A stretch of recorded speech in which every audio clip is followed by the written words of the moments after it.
Siguiendo con nuestro estudio acerca de la primera operación de la inteligencia, estamos hablando acerca del concepto, que es el fruto de dicha primera operación intelectual.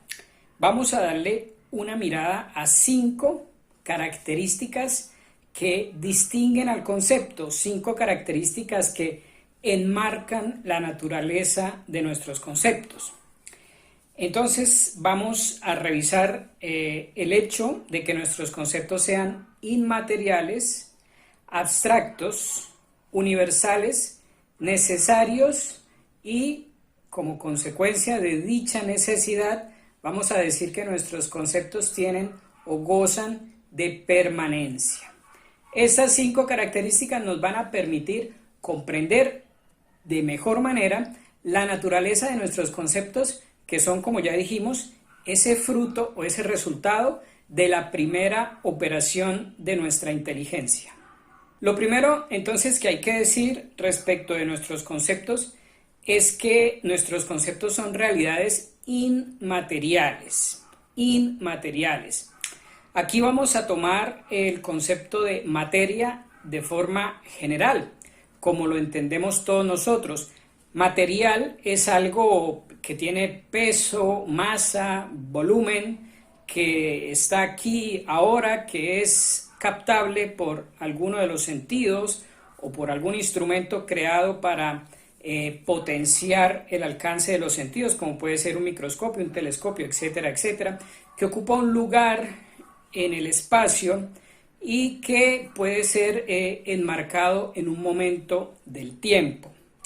Los físicos hablan de que la mejor manera de caracterizar algo material, físico, es decir, que todo aquello que es material está sometido a las 4 fuerzas fundamentales: la fuerza de gravedad, la fuerza electromagnética, la fuerza nuclear débil y la fuerza nuclear fuerte. Eso ya es una cuestión mucho más técnica.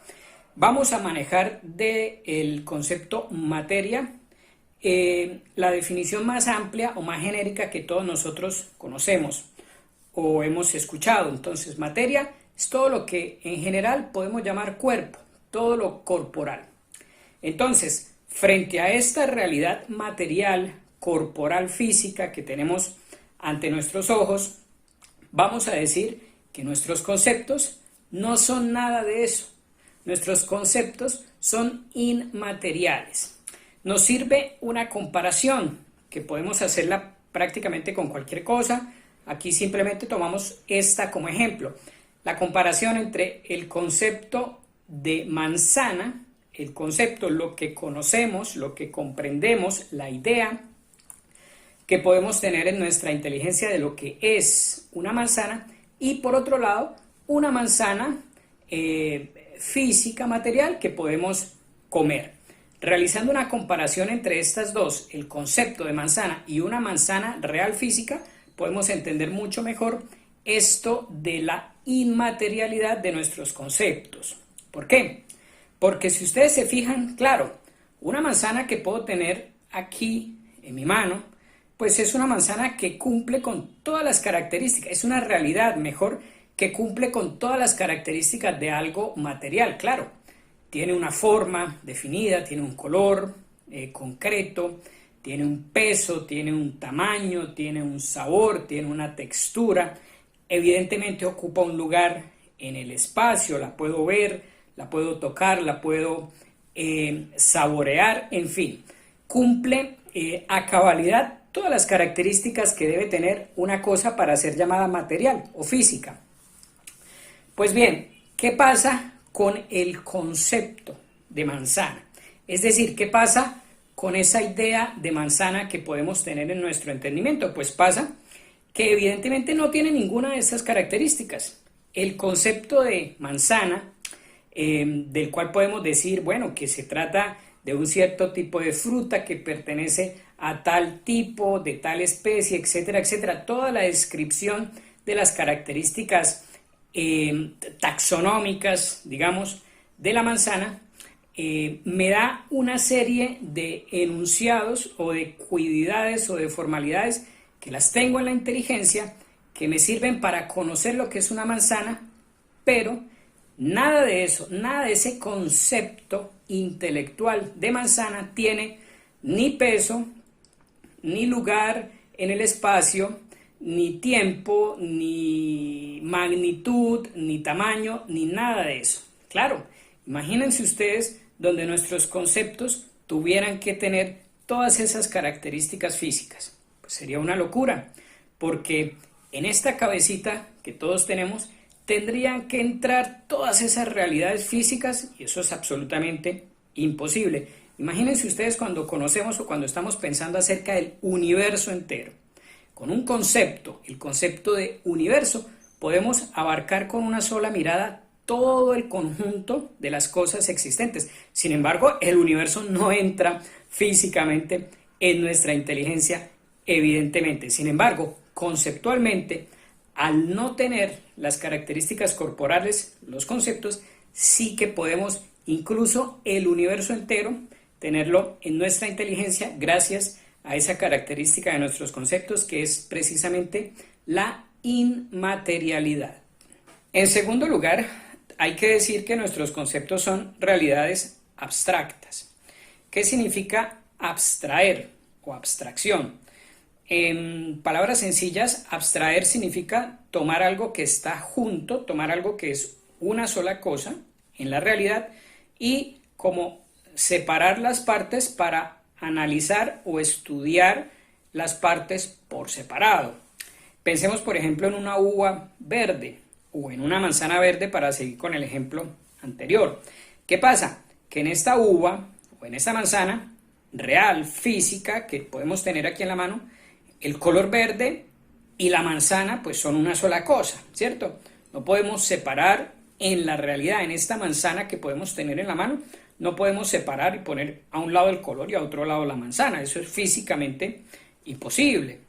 Pero resulta que a nivel de nuestros conceptos sí que podemos considerar por aparte, de un lado el color verde o uva o el color moradito y la manzana. Entonces podemos realizar esa separación. Realizar esa separación es lo que se significa con el verbo abstraer. Abstraer es considerar por aparte, considerar por separado, y eso lo puede hacer nuestra inteligencia. Claro, en la realidad no podríamos. Imagínense ustedes que estamos estudiando, viendo, pensando en un perro, en el perro de nuestro vecino. Imagínense ustedes, claro, en la realidad yo no puedo tomar al perro de mi vecino y separar por un lado, quitarle el peso al perro, su peso real, ¿no? Quitarle su peso, quitarle su altura, quitarle sus distintas magnitudes, quitarle su color por un lado. Eso es imposible, ¿cierto? ¿Qué quedaría? Realmente es increíble y debería ser un motivo de reflexión profunda darnos cuenta que nuestra inteligencia sí que es capaz de hacer en su interior, gracias a la abstracción, eso que en la realidad no se puede hacer. Claro, en nuestra mente sí que podemos empezar a estudiar todas estas características del perro y podemos considerar por aparte su altura y su peso y su diámetro y su color, etcétera. Todas las características, formalidades, cuidades que en el perro están unidas y lo conforman a ese individuo que se llama perro, ¿cierto? Todas esas cosas que están juntas yo las puedo considerar por aparte. Entonces nuestros conceptos son abstractos en ese sentido, son abstractos en el sentido de que yo los tomo de esa realidad, la que sea que esté estudiando, yo los tomo y como que los separo, siendo que en la realidad están unidos y conforman una sola cosa. Por ejemplo, la manzana. Yo puedo tomar la manzana y considerar aparte el color verde y estudiar el verde de la manzana sin necesidad de estudiar el resto de la manzana, ni su peso, ni su sabor, ni su olor, etc. Esa operación intelectual se llama abstracción. Nuestros conceptos son abstractos, es decir, son separados de la realidad concreta. Eso no se puede hacer en la realidad. una razón más o un motivo más para comprender la naturaleza de nuestros conceptos. Ya hemos dicho, en primer lugar, que son inmateriales, no tienen ninguna de las características que tiene lo material. Ahora estamos diciendo que son abstractos. Los conceptos los podemos abstraer, como que retirar de la realidad, como que dividir la realidad en sus aspectos, cosa que obviamente en la realidad material no se puede hacer. Eso es un privilegio únicamente del universo de nuestros conceptos. En tercer lugar, y de la mayor importancia, nuestros conceptos son universales. Ante todo, la palabra universal. Universal en latín es unum versus alia, es decir, algo uno, una cosa, algo uno, que mira a varios, o algo uno que pertenece a varios, o algo uno que es común a varios. Esos son nuestros conceptos. Piensen ustedes, por ejemplo, en el concepto hombre. El concepto hombre es uno solo, y lo tengo en mi inteligencia, y digo animal racional, es un concepto. Pero claro, ¿cómo así que unum versus alia? Algo uno común a muchos. Claro, algo uno común a muchos, porque yo con ese concepto de hombre que es uno solo, me puedo referir a todos los individuos a los cuales le puedo aplicar ese concepto. A Pedrito, a Pablito, a José, a Sergio, a Francisco, a Leonardo, a todos. Toda esa multiplicidad de individuos, todos distintos numéricamente los unos de los otros, yo los puedo como agrupar o como que cobijar bajo un solo concepto, bajo una sola predicación, y decir: Pedro es hombre, Juan es hombre, Marcos es hombre, Lucas es hombre, Francisco es hombre, Leonardo es hombre, etcétera, etcétera. Entonces, nuestros conceptos son universales. Una vez que he abstraído, que he tomado el concepto de esa realidad que me presenta los sentidos, ese concepto está por ser, ojo cómo se juntan todas las características del concepto, por ser inmaterial y por ser abstracto, resulta ser universal y por lo tanto aplicable, o más bien predicable de muchos. Un universal es una acuidad, es una formalidad que se puede predicar de muchos individuos. Piensen ustedes en un concepto animal o otro. Bueno, ya hemos usado muchas veces hombre animal, ¿cierto? Entonces usamos cualquier otro. Piensen ustedes en el concepto silla o mesa o cama o casa. Piensen ustedes en cualquier concepto básicamente.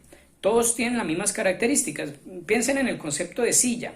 Silla, artefacto creado por el hombre, normalmente de madera, que sirve para sentarse. Listo. Una vez yo tengo ese concepto en la inteligencia, que lo he abstraído de la experiencia de nuestros sentidos, de lo que vemos, de lo que tocamos, de lo que nuestros sentidos nos presentan, una vez he hecho eso, esa abstracción de ese concepto, resulta que yo puedo tranquilamente ir por el mundo entero y cada vez que me encuentre un individuo, una cosa individual que cumpla con estas características, pues yo puedo predicar de esa cosa el concepto silla y decir: esto es una silla, eso que está allá, eso que está más allá, son sillas. En eso consiste básicamente la universalidad de nuestros conceptos, en que al estar abstraídos de las cosas, independientes de sus características individuales, los puedo aplicar. Porque fíjense ustedes que cuando yo digo que Pedro es hombre, esa predicación, ese concepto de hombre, no toma en cuenta todas esas características que son específicas de Pedro, porque Pedro tiene cierta edad, cierto nombre, cierta altura, cierto peso, cierta nacionalidad, cierta profesión.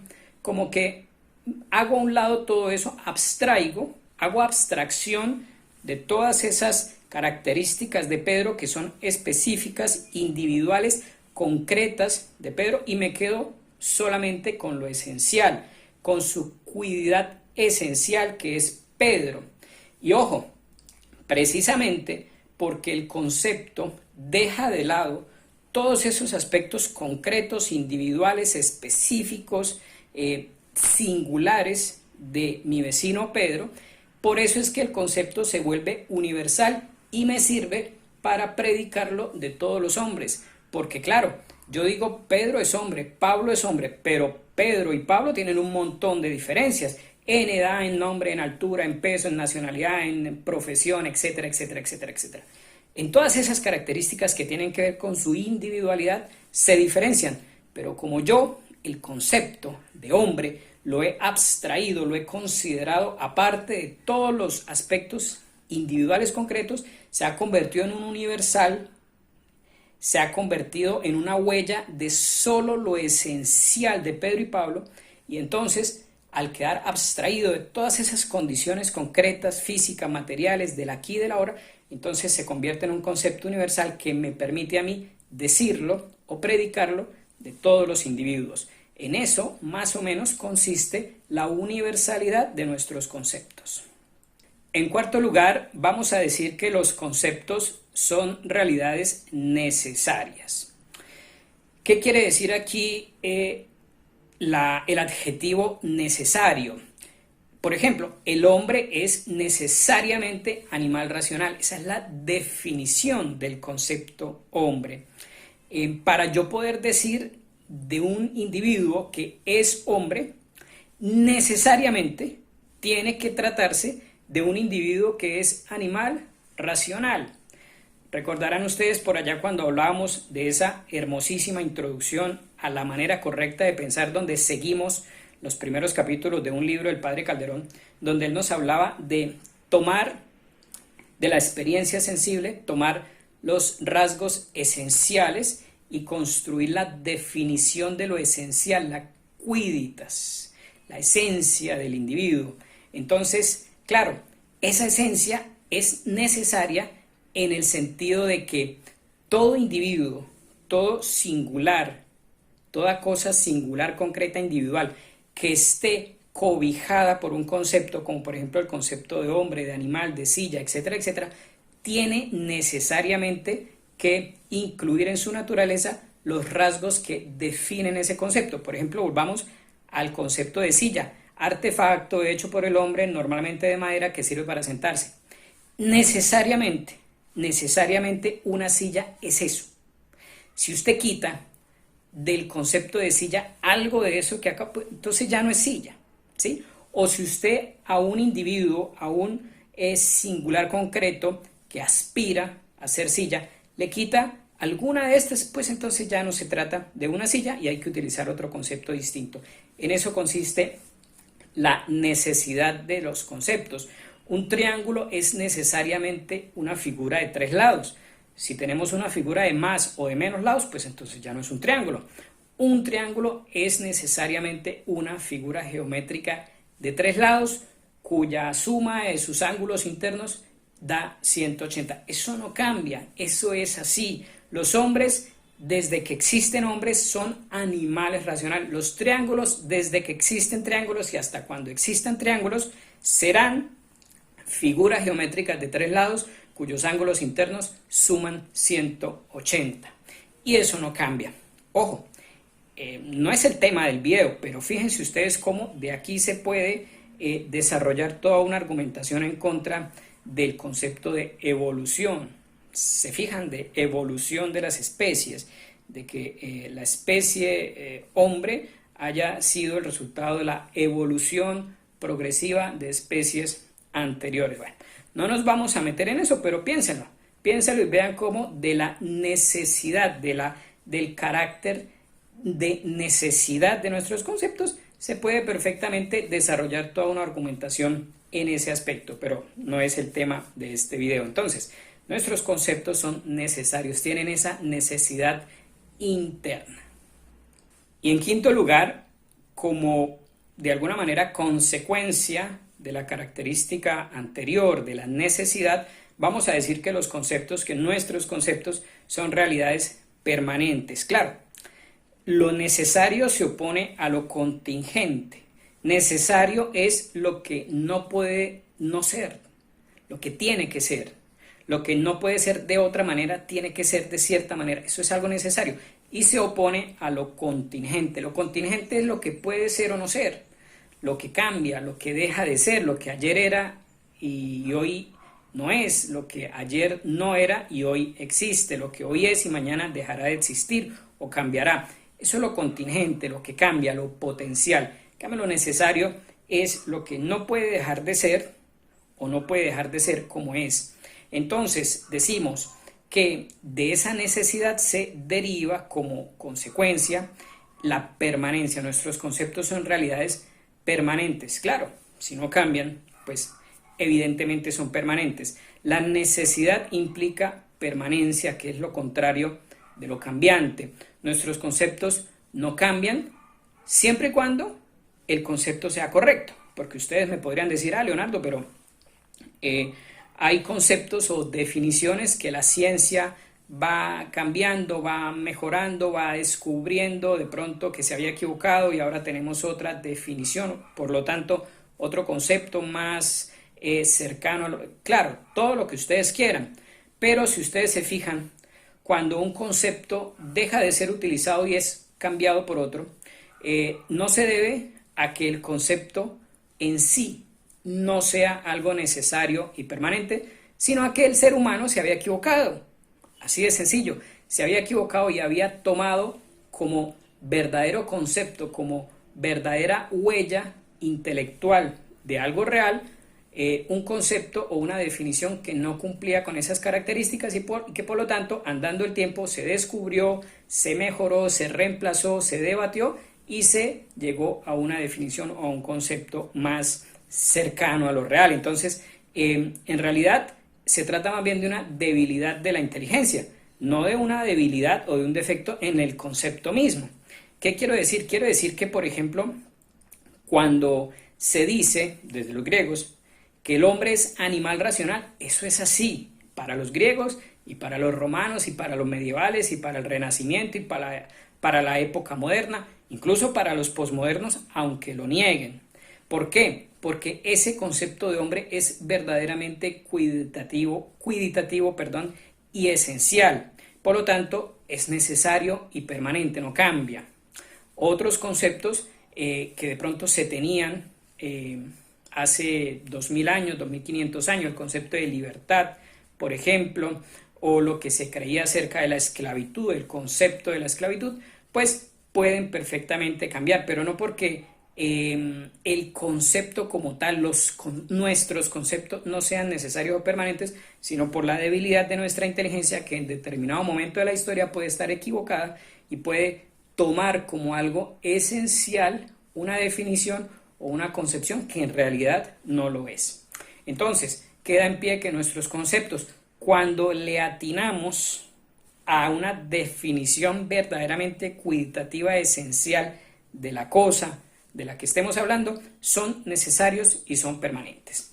Ahí están entonces las 5 características digamos más notorias de los conceptos, de nuestros conceptos. Son realidades inmateriales, son abstractas, son realidades universales, son realidades necesarias y son realidades permanentes.